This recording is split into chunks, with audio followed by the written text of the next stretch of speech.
The moment Gideon Patton called jungle warfare child's play, the woman in the third row dropped her cup so hard it shattered on the terrazzo, glass scattering like startled birds. For a second, the room stood still. The applause halted mid-clap. A projector hummed, and Patton's grin, the grin that had smoothed over nightmares for a decade, faltered as if someone had switched off the lights inside it. Wait, before the next revelation unfolds, if this story has already captured your heart, let us know where you're following from. To ensure you don't miss unexpected twists, emotional reconciliations, or new beginnings, subscribe and stay connected. Now, back to the story. Merrill Vance did not drop her cup. She had come with a notebook, a pen with a chewed cap, and a readiness that felt close to muscle memory. Watch, map, record. Her hands were steady even when the glass stung the floor. The words, child's play, were not new to her ears. She had heard commanders hand off the terrain like a harmless toy, had seen jungles named in top-line briefs as if they were weather patterns. But the way Patton said it, with that casual cavalry swagger and a laugh that folded 100 people into unquestioning agreement, cut a different sort of clean line. It suggested that the deaths printed in her reports were acceptable collateral in a ledger of courage, and that the faces she had cataloged for years were mere footnotes. She rose from her seat because anger for her had always been a kind of attentiveness. Merrill was small, short enough that when she stood next to a row of folding chairs, people often forgot to look up, but she carried a dossier of the jungle in her mind the size of a country. She knew the language of rivers that ate boots, of vines that hid wire, of traditions and villagers who walked between warring factions like thin threads. She knew the names of the dead the way other people knew recipes, precise measurements, the order of elements, the one ingredient that changed everything. "There are faces behind those grasses, Colonel," she said when she reached the microphone, with no grandeur, only an unadorned list of consequences. "Maps, sir, not just topography. Families, languages. The soil has memory. You can't call it child's play." Somewhere near the back, a phone vibrated and recorded the exchange. Someone laughed at how small she was. Someone else murmured that she was brave. Patton's smile contracted into a curious line, like someone inspecting a new wound. The auditorium leaned in. "Miss Vance," Patton said, voice warm and brick-like. He had the bearing of a man who could make decisions that rerouted lives. It was a power that smoothed the wrinkles at the corners of his eyes. "I appreciate the poetry, but in my experience, the jungle is manageable with the right doctrine." "Your experience is with command, sir," Merrill said. "My work is with what happens after the doctrine meets people who live in those places." Doctrine isn't a substitute for knowledge on the ground. It's not neutral. Patton's laugh came back when he wanted it to. "And what would you have us do? Map feelings like coordinates? Freeze operations because a village gets shaken up?" "I'd have you hold the operation to the same standard you hold lives," Merrill said. "You call it child's play. I call it the place where sons and daughters disappear." A murmur threaded the room like static. Reporters leaned forward. The phone in the back recorded. Patton's jaw flexed, then smoothed. In a world where men like him held budgets and promotions like chess pieces, a public correction was an irritation you shucked off, but not when cameras could catch the friction and throw it across every screen in the building. The footage went viral within 24 hours, not because of Merrill's voice, though it was clear, honest, unmannered, but because the social media algorithm loved a tableau of David standing up to a man built to be Goliath. The clip was circulated with captions that colored it as comic, as heroic, as troublesome. Colonel Gideon Patton's spokesperson called it an overstatement blown up by civilians. An anonymous op-ed praised his candor and asked whether the military had grown soft. In the mess of opinions, Merrill's name surfaced again and again, attached to a face that did not match the public's expectation of the hot-headed activist, but rather a quiet woman whose eyes held a catalog of landscapes. At home, in the one bedroom she kept near the base, walls lined with maps, stacks of annotated reports, a jar of dried leaves she had pressed into paper years ago, Merrill uncapped a pen and drew a map. Not the kind with contour lines or GPS points, but the kind her grandfather had taught her. A living map that drew attention to who moved through a place and how, the ways a river's bend shaped decisions, the tracks of human life that sat like copper threads across the wet earth. She drew in the faces she had promised herself to protect. When friends said she looked distant lately, she would tell them it's the cost of close work, a necessary clinical detachment. The map on her kitchen table said otherwise. It was intimate, and it hurt. She had reasons to be wary of Commander's smirks. She had been reprimanded once for disobeying an order in the field to save a cluster of villagers hidden under banana trees. The reprimand had not been career-ending on paper, but it had been a cold hand on a shoulder that would have moved her forward. Promotions deferred, panels that glanced over her file. She kept a thin scar along her forearm tucked beneath long sleeves and colder conversations. The scar lived there to remind her of a night when she chose whistle over ladder, conscience over climb. It had saved civilians and stalled an ascent. Gideon Patton's life had been shaped by a different calculus. Where Merrill's decisions cost her popularity in brass rooms, Patton's had produced medals and a charisma that smoothed over the bad nights. Rumors said he had made a choice in a shadow campaign, something that smelled of friendly fire and miscommunicated orders. He never spoke of it. People assumed he had found the right accounting, a combination of boldness and plausible deniability that kept his upward trajectory intact. Truth, in that world, was often a series of negotiated silences.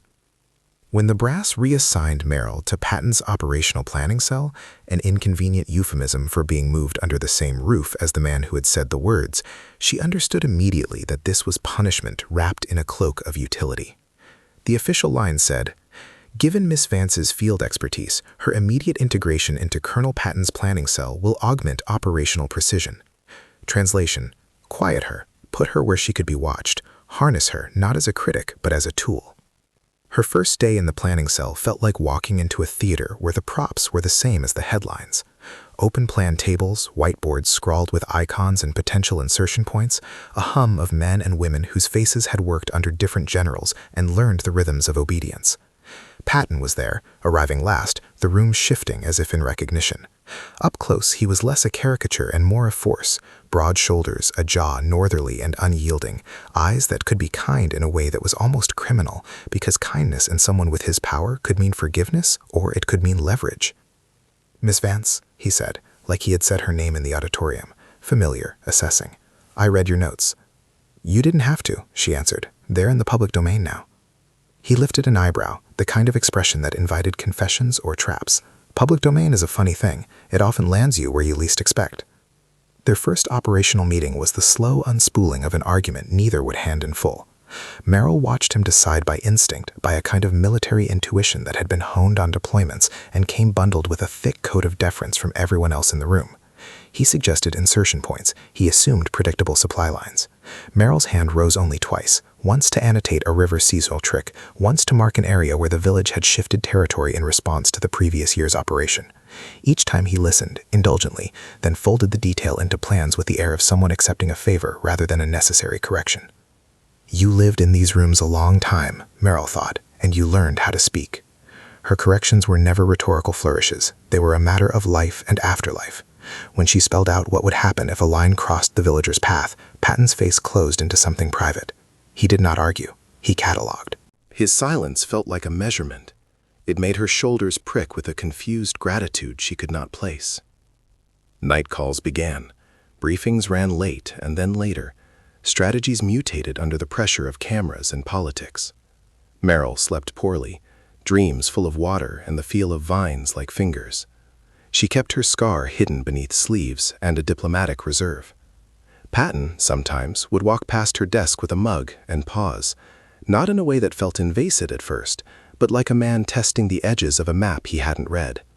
He'd ask about minor things, the river's behavior, a tracker's credibility, questions that were professional and then slightly personal. He asked her once, offhandishly, if she missed being in the field. She said no, which was the safer answer, and he accepted it like a negotiated truth. People around them began to take sides in the private ways institutions love, whispers over coffee, an inbox that filled with tidbits of rumor. Some thought the assignment would be explosive entertainment, an intellectual sparring match between a charming colonel and a sharp analyst. Others saw the easy outcome, a woman with a few inconvenient truths buckled under the infrastructure of rank. Merrill tried to keep her guard up. She had sworn to herself never to let anger or proximity become a conduit for attachment. Attachments blurred judgment in a place that needed clarity, so she had practiced distance like a language. But proximity has a way of wearing gloves thin. Small things slid into the space between them, an omitted detail in a plan that cost a convoy a day's delay, a late-night conversation where they erased each other's maps with the blunt sobriety of people who had both made impossible decisions. Their professional dance was a negotiation of power. He could move careers by smiling across a table. She could write reports that made certain actions politically untenable. The imbalance tasted like iron and honey. On the third week, a junior officer cornered Merrill with a shaky, conspiratorial voice. "You realize you could ruin him with what you know," he said. "That video, and your reports, they could—" Ruin. The word sat in her mouth like a title. She thought about the villagers she had saved by disobeying an order, the reprimand that had cost her future altitude. She thought about Patton's smile and the hidden seam of a decision none of them wanted to discuss. To ruin a man like Patton was to open a wound the institution would defend violently, to set her career in motion in a way that might cost more than she could afford. To stay silent was another kind of cost, a dull, corrosive companion that would wear the map of her moral life into illegibility. A dilemma uncurled in her chest like a fern. The reassignment had not been a hiding, it had been a trap and an invitation. She had been brought closer to the things she had criticized with the assurance that proximity would domesticate her. Now she had to decide whether to sharpen herself into an instrument or a witness, whether to expose the dangerous seam of command and risk becoming what the institution called inconvenient, or to allow quiet compromise to bury both the secret and the man who held it. The planning cell hummed around her, unaware of the private arithmetic settling into her bones. Patton's laugh drifted, the same laugh that had once silenced a room and then reopened it with ease. Merrill sat at her desk, a map nascent under her pen, and felt a bad kind of gravity, the kind that pulled at the fixed points of life and asked you to pick a direction. The kettle on the communal counter hissed like a thing about to be punished, but no one in the planning cell moved for it. Conversations contracted and expanded around them, orders being digested, alliances being weighed, the tiny betrayals that pass as small talk. Merrill found herself watching Patton sometimes, as if he were a landscape she could not entirely read. He was practice and paradox, the very body of authority that could silence her, and the one man whose nod could make a risky field request happen without 6 layers of committee approval. He began to pause longer in front of her maps. Where at first his interest had been tactical, checking river flows, verifying supply lines, it slowly threaded into something else, an awkward curiosity that made other people in the room straighten, as if in expectation. He would stand by her desk and ask things that were professional questions dressed in the clothes of a softer conversation. Who taught you to read these tracks? How long before a village notices a patrol? Do you ever go back? Each question tugged at a seam in her defenses, as if he were testing the boundaries between authority and human need.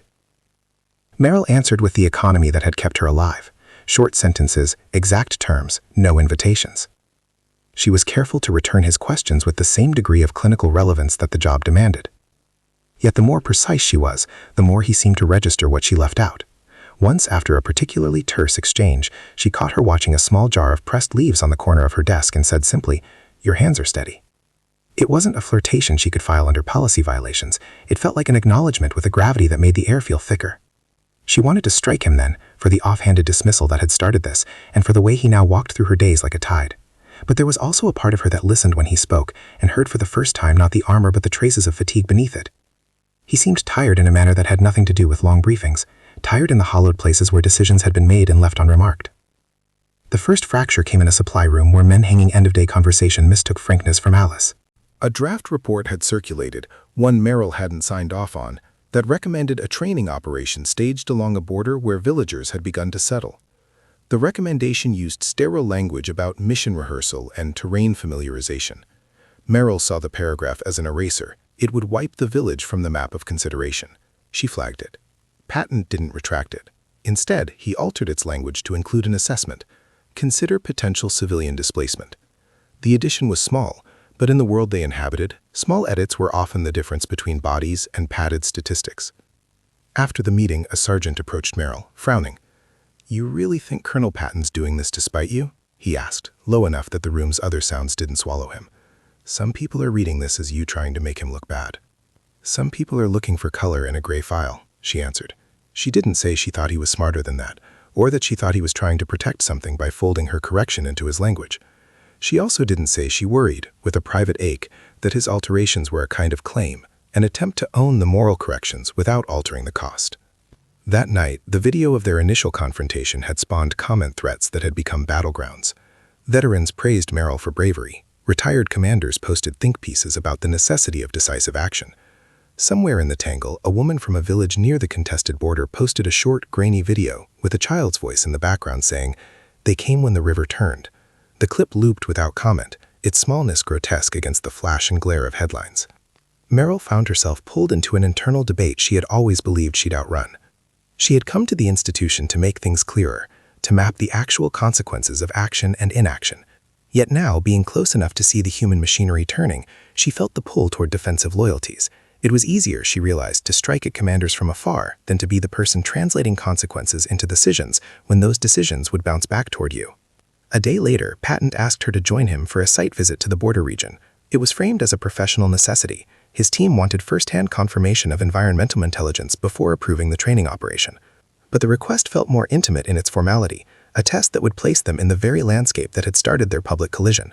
Merrill agreed because there was no plan she valued more than seeing a topography she knew with his eyes upon it. The field was raw and humid, a mosaic of mud and scrub and sudden bright flowers that startled the eye. The villagers moved through it with an unhurried efficiency that made the soldiers around them seem cumbersome. Merrill watched the people the way someone watches footsteps in a hallway. To learn their rhythm is to learn their vulnerabilities. Patton moved through the space with the same soldierly command he carried in rooms of rank, but there was also a visible softness when he spoke to the elders, a care that surprised Merrill. She realized then that power could be wielded tenderly and clumsily at once. They walked a river, and Merrill pointed out seasonal flood marks, the places where fishermen carved out paths, the tracks of children crossing early in the morning. He followed, asking specifics, until his questions became confessions, about a campaign years ago that had ended badly, about a night where his orders had produced grief instead of victory. He admitted, with a kind of brittle humor, that he sometimes envied the neat absolutes of younger men who hadn't had to reconcile intention and consequence. "You imagine what you would change if you could go back," Merrill said, not unkindly. "Sometimes," he answered. "Other times I think I'd make the same decisions because I thought then they had to be made. The hard part is knowing which ones were right and which ones were avoidable." They paused on a rise of land. Below, a cluster of houses shaded by trees made a small, sturdy community. A child kicked a thin ball toward a dog. The sight had the effect of an electric current. Both of them stood still, suddenly exposed. "You know what it is to make things worse," he said, quietly. "Do you ever think about how those choices follow you? Not to haunt you exactly, too soft a word, but to press on the way you breathe." Merrill had spent half her life compartmentalizing the press of decisions. She had learned to sleep with the knowledge that at any time a call could pull her into a map of blood and negotiation. But hearing Patton say it made the press feel less singular and more communal. "They follow me," she admitted. "They quiet my nights. But they also teach me what not to do. That's why I correct language when it's careless."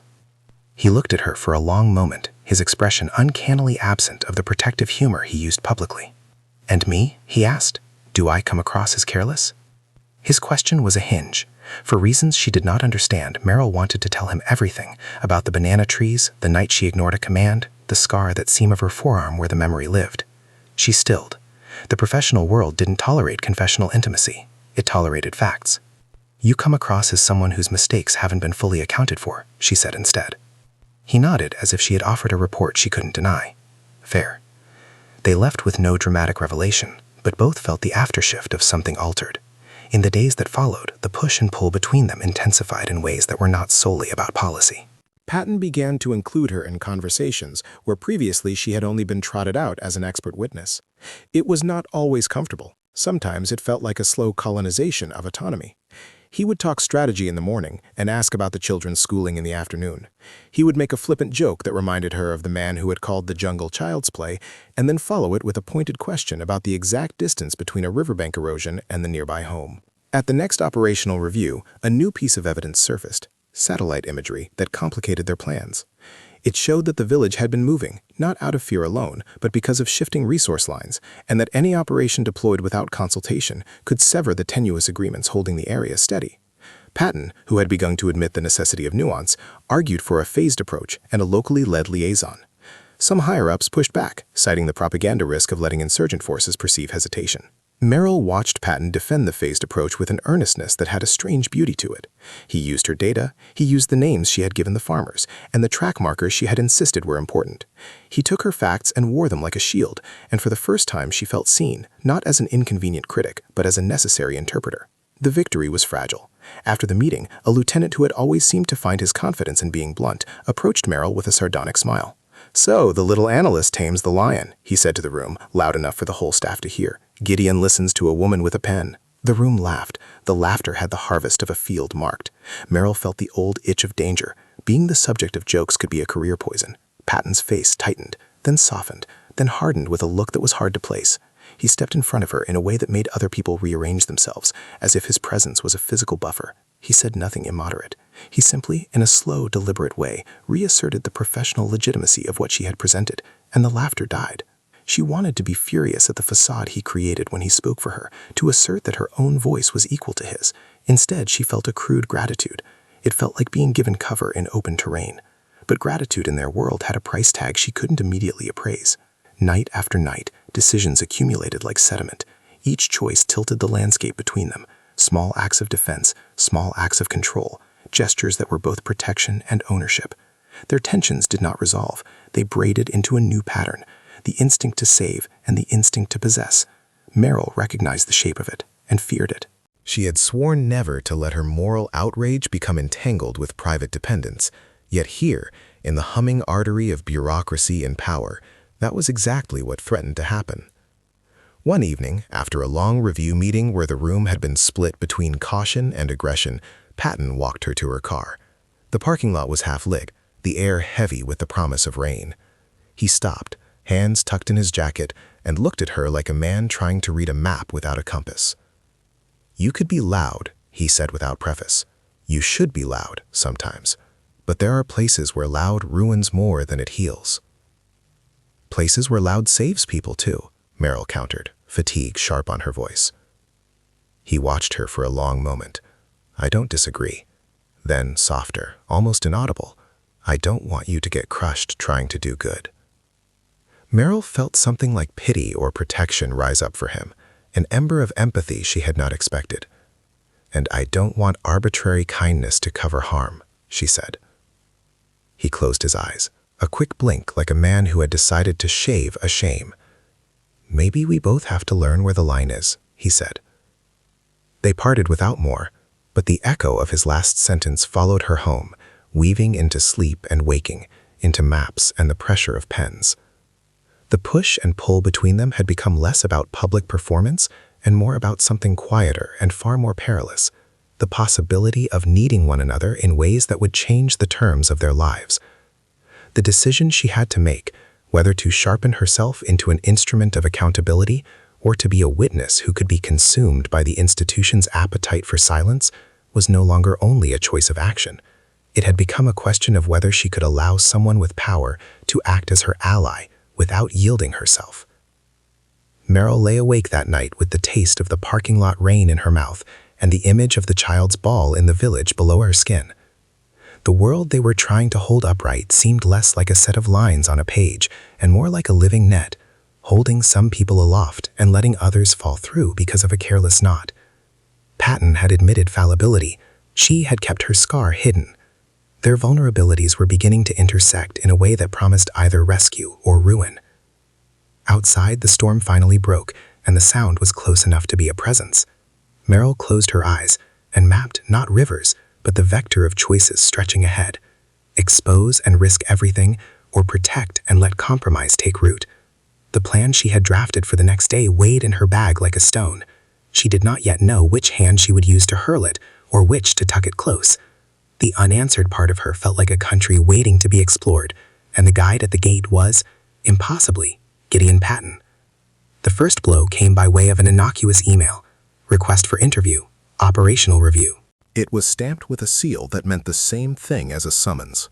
Merrill opened it at her desk with a trembling she had trained into composure over a decade, the hand steady, the breath measured. The body of the message requested her presence at a closed inquiry into a campaign that had been shelved years ago, Patton's shadow campaign, the one that had hummed beneath the radar and left a ledger of complaints and unanswered telegrams.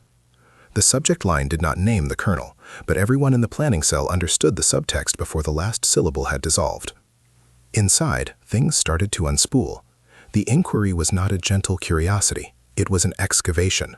Someone in the brass had finally decided to pull at the seam. Satellite logs, call records, after-action reports, lots of things that live in dark drawers, had been reopened. And there, folded like a cruel map, was a set of radio transcripts from the night of the friendly fire incident. The sort of documents that autopsy an operation. Timestamps that said target identified, then engage, then a frantic scramble after the gunfire. It was administrative and brutal, and it had the irresistible momentum of a reveal. Merrill's face went cold as she read the transcripts. There was a phrase, an exchange of voices in the chain, that suggested a miscommunication, yes, but also a specific directive that should never have been given. It pointed to a decision made in the tenor of command, sterile and direct. Her mind catalogued. If those directives were public, the fallout would hit the colonel hard. If the colonel fell, the institution around him would convulse, budgets would be questioned, careers would be uprooted. If the colonel was protected, there would be something paid in trade, her credibility perhaps, or the names of those the institution could afford to cut loose without public notice. A junior investigator, someone who had once laughed with her in the corridors, came by her desk in the afternoon and dropped a thick envelope. "They're looking for anyone who had access to ancillary intelligence that night," he said, voice low. "They're asking if you reviewed the field notes on the 7th. She felt the room tilt. The envelope contained a single line of inquiry and a polite notice that she might be called to testify about work she had done in ways that now made her a vector. Her reports, her corrections, the many little memos that had once seemed irrelevant in a culture of monumental choices. Suddenly, she was a possible catalyst for the kind of chaos that institutions sued with press releases. Merrill told herself she would cooperate. She had never been the person to bail on truth because of discomfort. In the planning cell, truth was a tool and a weapon, and she chose tools she did control. But when the formal notice arrived, requiring her to provide every dispatch and note from the timeline, she realized she had more to hide than the mere cadence of facts. Her file would bear a night where she had disobeyed orders to save civilians. It would show a reprimand that had slowed her ascension. It would make a neat binary for pundits, the compassionate analyst or the career-compromised dissenter. Neither gave the texture of that night, the noise, the smell of crushed leaves, the child's hand gripping a sleeve, but both would be used to shape a narrative. The next revelation struck like a splinter. A leak, raw, public, and pernicious, appeared on an independent outlet by the following morning. The article suggested that Merrill had been an impediment in past operations. It suggested her emotional judgments had stalled missions. The byline included a phrase meant to humiliate: Merrill Vance, the dissenting mapmaker. Comment boards churned. Anonymous posters dug into her past and found the old reprimand, its language elastic enough to render her as insubordinate. People who had once praised her in private now wondered aloud if she was the problem. When she confronted the investigator who had handed her the envelope, he avoided her eyes. "We didn't leak it," he said, "but someone did. The timing suggests internal." His palms were clean of the betrayal, but his posture suggested that internals are social animals. Someone always sharpens a knife for the circus. Merrill felt the air go thin. She had not expected to be weaponized.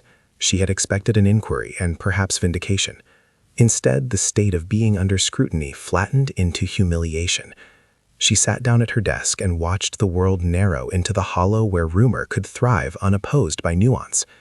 The initial surge of public support, messages from veterans, threads of admiration, was a distant echo. The institution needed a narrative that reassured the public. Either a brave colonel had been wronged, or an undisciplined analyst had interfered. There was little appetite for the true complexity of moral calculus in between. Patton did not call her. At first, she convinced herself he was bound by procedure, that distance was maple smooth and necessary. Then she saw him in briefings, his posture tight as if he had been carved a fraction too crisp from the wood, his eyes moving through people as if they were obstacles. At a hearing where Merrill expected a steady hand, Patton's answers were careful and, when prompted, defensive in ways that left her exposed. He praised process. He praised chain of command. He said, with the calm of a man rehearsed to deflect, that no single analyst should be given the authority to halt necessary operations. There was a private dinner that night for senior staff. Merrill had not been invited. The email politely cited sensitive personnel discussions. She overheard fragments later, talk of containing narratives, of mitigating reputational risk. A colleague who had once been a friend, someone Merrill had taught to read a floodplain, sent an apologetic text. They're worried about money and politics. Then, best to lie low. It felt in the marrow like betrayal. Anger came hot and animal and immediate, and in its wake the cold calculus of what could be achieved by exposure arose. If she leaked the transcripts, if she handed the radio logs to an independent journalist who would publish them with enough context to see the failures of communication, Patton would be stopped. The institution would be forced to interrogate its culture of plausible deniability. The cost would be high. Careers shredded, public trust in the military eaten at the seams, the families of the dead forced into the open room of grief for which no one had prepared them a seat. The next fracture was personal and surgical. She confronted Patton in a corridor while both were being hunched over laptops by obligation. The hallway was full of footsteps and the soft thump of a television in a distant briefing room. She had the transcripts printed, a legal-size stack she had not been able to sleep with. The paper felt heavy as a verdict. "Gideon," she said, without preamble, "why didn't you speak up when the command order came through? Why did you let that call be made?" He looked at her as if struck by something unfamiliar. Vulnerability. For a moment, it seemed he might answer with the economy he used, numbers, dates, mitigating phrases. Instead, his jaw worked, and a sentence that had been bottled for years spilled out in a flat, controlled voice. "I didn't know," he said, simply. "At the time, the data I was given convinced me the target was hostile. The signals were clear. We weren't the only unit with incomplete intel. I made the call because I trusted the chain I had built." She had expected that, expected plausible deniability, but she had not expected the tremor. She reached into the pocket of rage she had been training and found a raw grief. "You were given a report that misidentified civilians as combatants," she said. "You say you trusted others, and maybe you did, but you were still the one who sent men to die." He flinched, a small human recoil. "Yes." "And why not tell the inquiry everything? Why not say that the system failed you? Why distance yourself and let me be the one they paint as problematic?" He hesitated in a way that made the air around them feel sudden and fragile. "Because," he began, then stopped, and when he started again, his words were measured and unexpected. "Because if I lose my command, the people under me who have nothing left will lose their safety. Because when you pull the thread, you don't know how wide the tear will be. I tried to contain it." Containment in the institution's lexicon meant quiet. In practice, it meant lives filtered into statistics. Merrill's hands clenched around the paper until the edges dug crescents into her palms. "You contained it by letting the truth be rewritten in press releases," she said. "You contained it by letting me take the heat."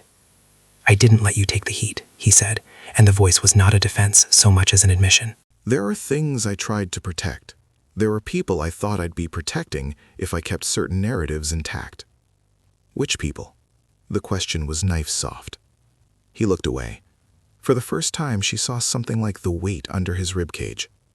"My team. Men who have wives and mortgages and a history of deployments that would make headlines. If the command structure collapses, those lines of support do too. I had to think of them." Merrill's anger fractured into something else, something tight and awful. "You thought of them before you thought of those who died," she said. "You kept the narrative because it would protect infrastructure, not truth." His hands went to his temples. "You think I don't lie awake?" he asked. "You think I haven't replayed nights over and over? The guilt is a constant thing." It was an answer and not an answer. They stood on opposite sides of a world that had different arithmetic for damage. For Merrill, a life was a life. For Patton, there was the calculus of many lives, some of which depended on existing structures he protected. The fissure widened the day a classified memo, one that should never have left a secure channel, found its way into the wrong inbox and then into the press. It contained a directive that made explicit a willingness to accept collateral damage in exchange for strategic gains. The language was clinical, acceptable losses. For many in the public, it was anointed realism. For the families of the dead, it was sacrilege. The planning cell erupted.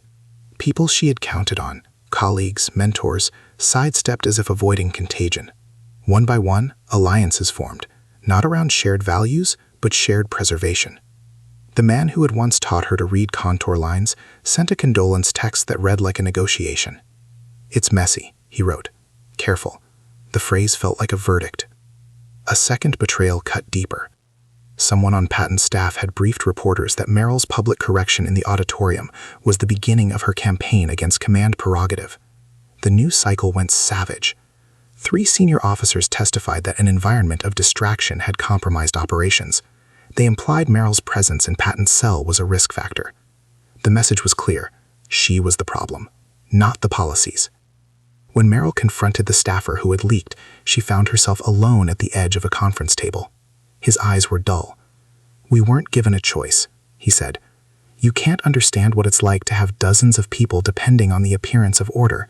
You weren't there." "I was there," she said. "I was the one who tried to stop the wrong orders. I was the one who got reprimanded for it." He shrugged, small and resigned. Politics is not your ally. There was a domestic cruelty to the way the institution narrowed in on her. Her friends became cautious, then silent. The village recordings she treasured, voices of people she had once saved, were turned into a soundbite in a broadcast about collateral damage. Her moral clarity, long the compass of her life, felt pushed to the periphery by the grind of pragmatics. And yet, not everything around her disintegrated into betrayal. In a hearing room, with microphones and the hum of people whose job was to adjudicate, Patton did something that left her shaken. He refused to answer a question that would have implicated subordinate officers in a way that absolved him. He invoked the chain of command in a way that could be read as protective of him, until, in a quiet moment after the cameras had left, he looked at Merrill and said, "Tell them what you saw. Tell them why you did what you did. I can't be the one to do that right now." The sentence was a riddle and a wound. He was asking her to carry truth forward while he kept his own flank closed. It felt like an appeal and an abdication at once. Merrill went home that night and sat in the dark, the hum of the city outside her window like the slow turning of a giant's clock. She ran cold water over her hands until they ached. The map on her kitchen table lay like a crucifix she had not been ready to bear. Her scar throbbed in sympathy with her decision. She could leak the transcripts. She could hand the radio logs to a reporter who might tell the story with the nuance she yearned for. She could expose the institutional choices that had stained lives. But she had seen the map of consequences. Men and women whose lives would be wrecked by exposure, families whose pensions might be jeopardized, the brittle infrastructure of communities that relied on military contracts. She had also seen how easily public outrage could calcify into reactionary policy that would make future operations crueler. At the heart of it all was the human cost of being right. To be right in the face of a Leviathan seldom felt like triumph. It felt like a ledger balanced in lives. Merrill had vowed not to let attachment cloud her judgment. Now the decision she faced threatened to entangle the two in ways she had not foreseen. The fractures multiplied. Colleagues she had trusted whispered that she was naive. Others avoided her email requests. Patton, for all the shared confessions, withdrew into a steely reserve that made his protection less personal and more political. She watched as the man who had once stepped in front of a joke to defend her now kept his distance in rooms where their association could be weaponized. The warmth that had sometimes pressed against the cold architecture of rank cooled into a frost that told its own story. Secrets, once unearthed, did their preferred work. They split things open. Friendships buckled under the pressure of choices. Loyalties clarified into outlines, and some of those outlines cut to the quick. Merrill felt the world around her realigning into vectors of self-preservation and institutional survival. She felt alone in a new and terrible way, standing on a map whose borders were being redrawn by men who would only admit to being human on private hillsides. And in the hollow left when trust broke, something else settled in, a terrible freedom. With alliances fractured and reputations in flux, Merrill could take a step that either made her a pariah or a herald. The path forward was no longer about small corrections to plans. It was about whether she would become, in the end, an instrument of public truth or a casualty of protective silence. The answer would require exposure, yes, but more than that, it would require naming the pain she had kept tucked under sleeves and polite phrases.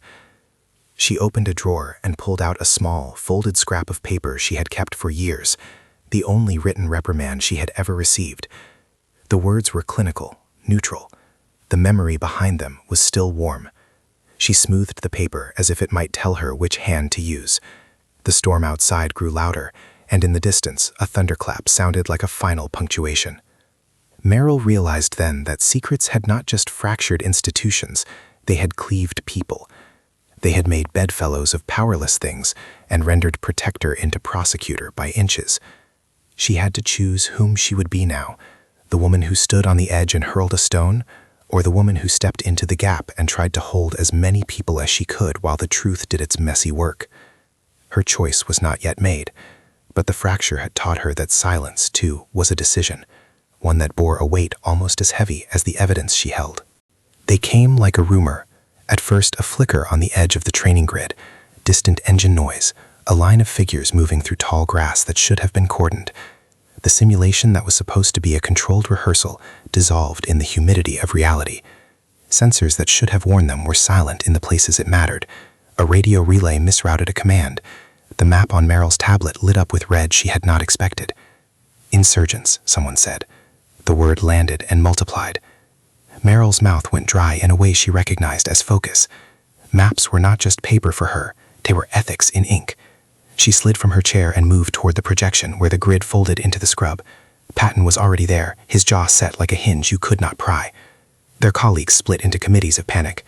"This is a live threat," Patton barked. "Nobody evacuates the perimeter until we know where civilians are."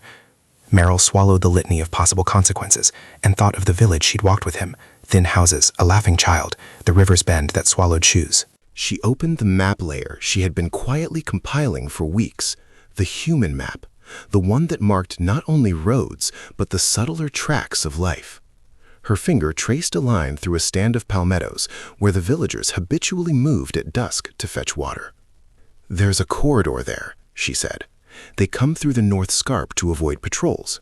If we seal the training perimeter without consulting the liaison, the villagers will be caught between us and them."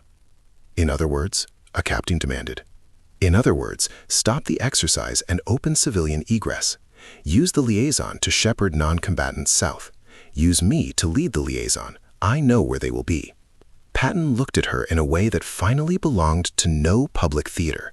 He moved with a decisiveness that had earned him medals, not a reflexive claim of authority, but a choice to trust. "Do it," he said. They moved like a unit braided by urgency. Merrill instructed trackers, spoke in short sentences that tasted like river water and old wood. Patton issued orders that contained both blunt force and now a strange tenderness. He put himself where he could be useful and where he could not be blamed by distance. He directed a flank to hem the insurgents rather than sweep the village, rerouted a convoy to carry civilians, and when the first shots split the air, he was at her side, physically, not preeningly.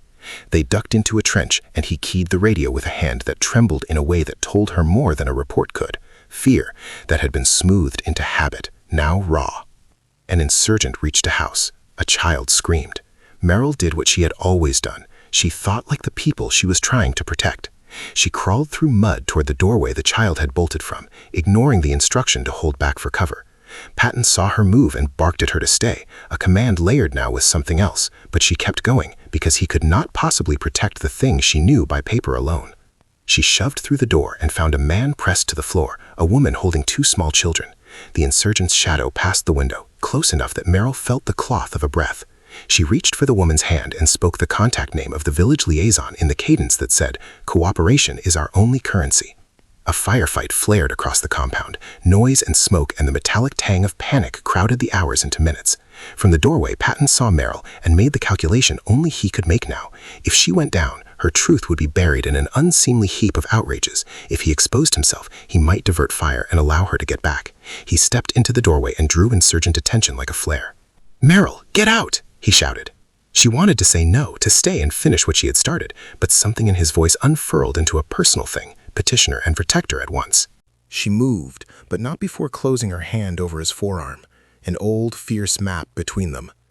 He looked at her as if he were mapping a life he had not planned to keep. He ran across the yard, a deliberate target. Bullets slammed the dirt where his body had been a breath before. In the confusion, a man in militia gear lunged. Merrill, outside the doorway, made a choice that had nothing to do with strategy and everything to do with the fact of him standing there for her. She grabbed a fallen rifle, aimed through the smoke, and fired a burst that knocked the man off his feet, but took the edge of a shot intended for Patton. He hit the dirt, windless for a second, a hot bloom on his shoulder. The medics swarmed. Merrill felt a sharp, irrational lift. He was breathing, and then the practical calculation reasserted. The wound would become evidence, a publicized badge that could consume them both. She knelt beside him, fingers slick, and did the only thing she had learned to do under fire.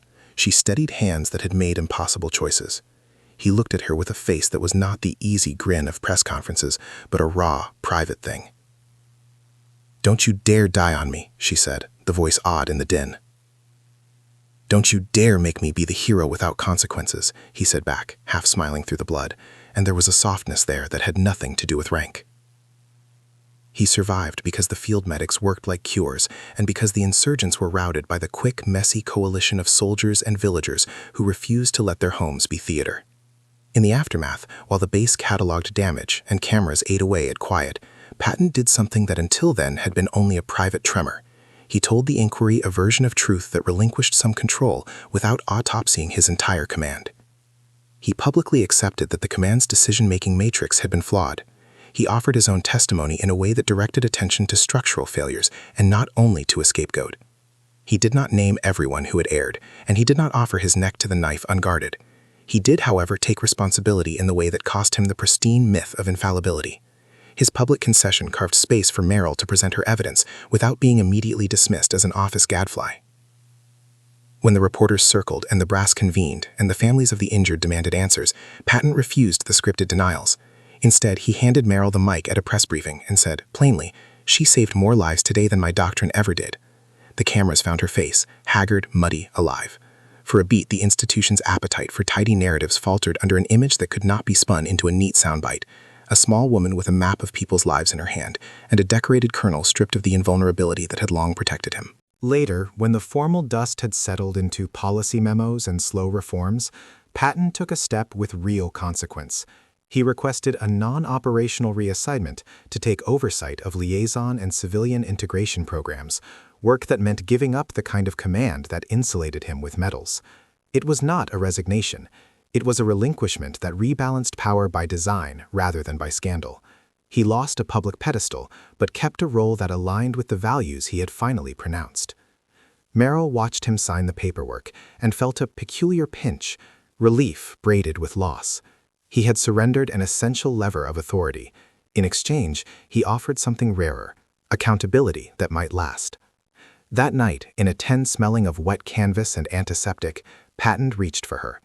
His hand closed over hers, calloused and sure. "I don't know how to deserve you," he said, voice low.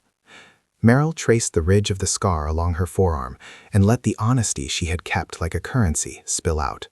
"You deserve to be asked to do better," she said. "I deserve not to be silenced for it." He leaned toward her, not as a man pleading for absolution, but as one who recognized the cost of the work they had been doing. The kiss that followed was not a triumphant coronation. It was a compact, wet with rain and the smoke of the day, an agreement to witness one another's culpability and courage. When he pulled back, his forehead rested for a moment against hers, the simple contact more eloquent than any press release. "Help me," he said, "on the oversight, with the liaisons. Teach me what I don't know." She hesitated, because power could be a kind of love that devoured independence. Then she saw in his face something she had long wanted, a man willing to dismantle his own pedestal to stand with her on flatter ground. "I'll teach you," she said, "but you have to keep your hands out of my maps." He smiled, a private thing. "Deal." Outside the temporary clinic, the rain came steady and soft, a kind of baptism for a place that had been scoured by violence and rumor. The village children kicked a threadbare ball behind a fence. Men and medics shared cigarettes and stories. The institution would not be changed overnight, and the inquiry would not perfect the broken. But in that small, muddy field, two people who had begun as adversaries folded into something less tidy and more true, a partnership leveled by accountability, baptized by shared risk, and sown with the uncertain promise of tending to truth together. They rebuilt things quietly, like people who understood that loud gestures were easy and steady work was rare. The reforms Patton began drafting were not fireworks, but scaffolding, new liaison posts staffed by locals, mandatory civilian ejection protocols, and a transparent chain for after-action reviews that placed human testimony alongside satellite logs. He went to budget meetings without medals up his sleeve, and Merrill sat beside him with a ledger and a stubborn optimism that had nothing to do with headlines. At first, the staff called the changes theatrical, a colonel humbled, an analyst elevated as a symbol. Symbols are useful, they said, and sometimes dangerous. Merrill learned to let the rumor practice itself out, while she did the slow labor of teaching. How to ask elders what mattered to their children. How to write a directive that didn't obscure consequence in euphemism. How to read a river like a ledger of lives. Patton learned with a humility that shocked the people who had watched him for years. He went to villages without press, listened more than he argued, and let his presence be one small human thing among many. Their partnership was not the tidy forgiveness of a movie. There were nights when he would go home and stare at the ceiling, fingers pressed to the hollow in his chest where shame made its living. She would wake with the taste of mud and tears from a dream of banana trees and the faces that had once depended on her decisions. They argued over language and policy memos, and over whether personal proximity in the field could survive in a bureaucracy that prized distance. Sometimes power crept back in, a comment he made to a junior officer, a protection he offered that read to her like ownership, and they had to name it aloud, carefully, like removing a splinter. Small rituals steadied them. A packet of tea he thought tasted like the riverbank she studied. A map fold she kept on her desk, annotated in his hand with the clumsy, careful notes of a man learning to notice. A quiet walk after storms when they would look at mud tracks and try to guess which way people had moved. Those were not fireworks. They were the slow welding of two ethicists, one forged by fieldwork, the other by command, learning to hold the same fragile thing without crushing it.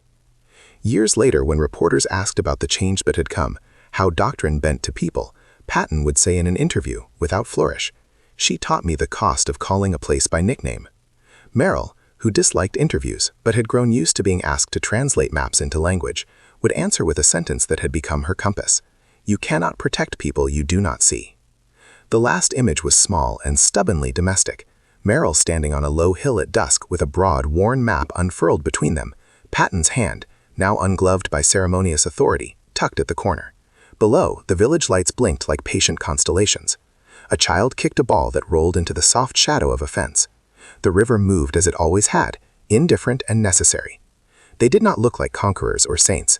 They looked finally like two people learning to keep watch, neither perfect nor forgiven, but present, and that, in the end, felt like enough.